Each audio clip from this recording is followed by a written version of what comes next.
এটা হচ্ছে রানীক্ষেতের বিখ্যাত ঝুলা দেবী মন্দির, যেটাকে ঘণ্টা মন্দিরও বলা হয়, কেননা এখানে সবাই ঘণ্টা বেঁধে বেঁধে না মানত করে।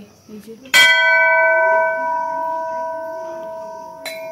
আর নয়, এই যে সব ঘণ্টা বাঁধা আছে সবার নামে নামে, সবাই মানত করেছে আর একটা করে ঘণ্টা বেঁধেছে। ঘণ্টা দেবী মন্দিরও বলে, আবার ঝুলা মন্দিরও বলে, ঝুলা দেবী মন্দির।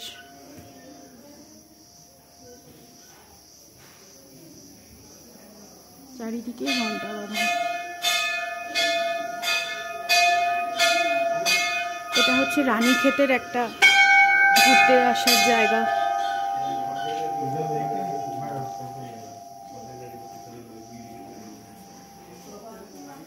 সব চারিদিক ঘণ্টা বাঁধা, চারিদিকে ঘণ্টা বাঁধা।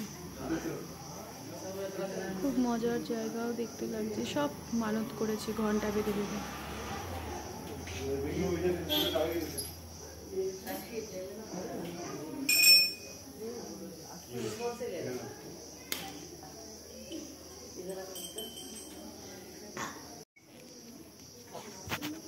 রামের মন্দির আছে বলছে, এটা ওই ঝুলা দেবী মন্দিরের পাশেই। যারা পুজো টুজো করে, মন্দির দেখাশোনা করে, তাদেরই বাড়ি হবে। আর ভিতরে রামের মন্দির আছে।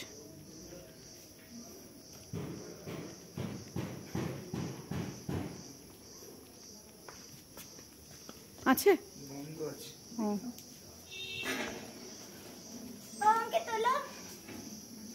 এখানেও সমস্ত ঘন্টা বাঁধা আছে।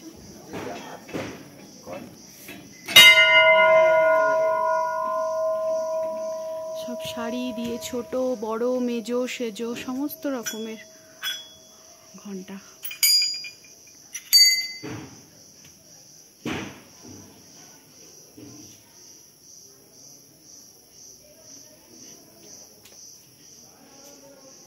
এখানে একটা রামের মন্দির করা আছে, রাম সীতার, যেটা বন্ধ, ভিতরে যাওয়া যাচ্ছে না।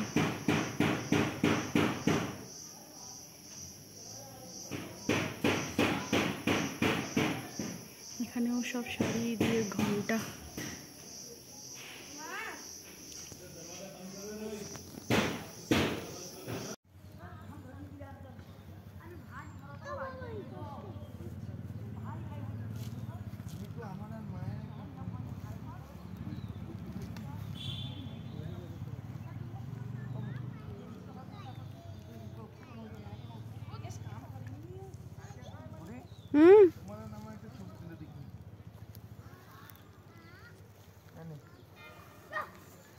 ভালো করে তুলবি, হ্যাঁ, কাছ থেকে তুলবি। দাদা এইখানে আমি বসবে নাকি?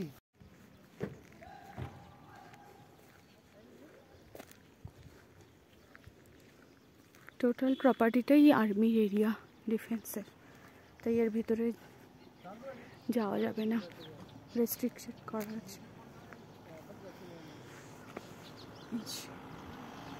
এটা হচ্ছে গলফ গ্রাউন্ডটা।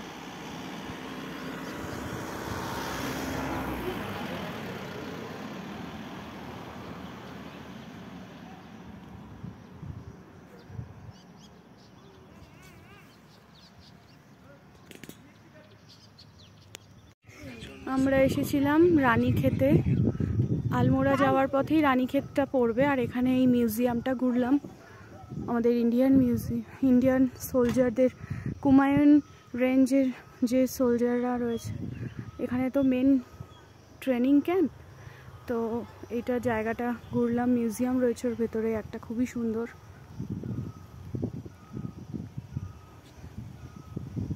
অনেকক্ষণ গাড়িতে যাওয়ার পরে এই মিউজিয়ামটা একটুখানি রিফ্রেশমেন্টের জন্যও খুব সুন্দর, বসে থাকতে এত ভালো লাগে। এরিয়াটা খুব ভালো।